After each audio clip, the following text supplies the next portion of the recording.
طلع شوي هذا يا سيدي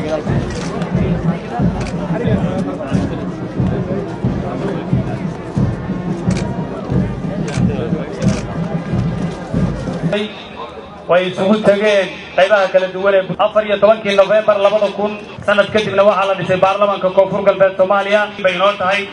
inaad inagala soo qayb guda galo furitaanka xafladda caleemasaar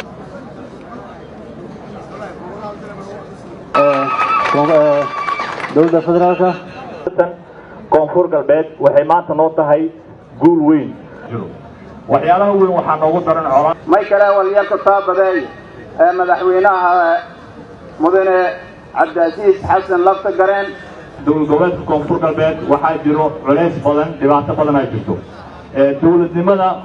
Allah mahadle oo maanta halkan soo kaay keenay caleemasaarkan aan marxaati ku nahay kulligeena oo weli ay maalin taariikhi ah oo madaxweynihii labaad ee lagu doortay magaaladan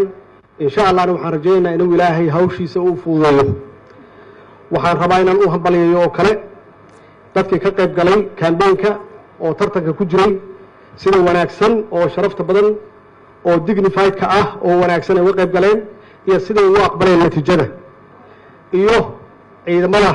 qalabka sida Soomaaliyeed iyo ciidamada AMSOM ee Itoobiyaanka ee halkan jooga oo sugay ammaankii magaaladan si ay uga dhacdo doorashadii taariikhiga ahayd oo runtii adduunka dhan laga fiirsanayay laga daawanayay oo ay cadeed sidii u dhacday runtii waxay ahayd election ama doorasho taariikhi ah waxaan rabaa inaan adkeeyo oo aan hoosta ka xariiqo hadalkii madaxweynaha uu yiri Cabdicasiis maxamed xasan Lafta Gareen iyo madaxweyne ku-xigeenkii maxaan ku raahdaa Puntland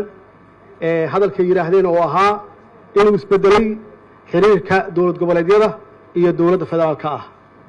waana soo dhawaanaynaa maxaa yeelay waxaan nahay hal dowlad ayaan nahay waxaan nahay hal dad ayaan nahay xaqiiqatan looma baahna in la yiraahdo calaaqaad waa la kala goostay